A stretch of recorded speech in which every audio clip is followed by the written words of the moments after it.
দেশের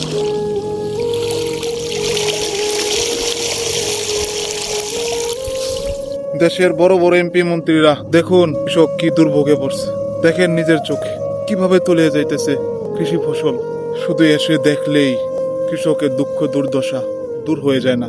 এগুলো নিয়ে কাজ করতে হবে। কৃষক কিভাবে বাঁচে এগুলো নিয়ে কাজ করতে হবে।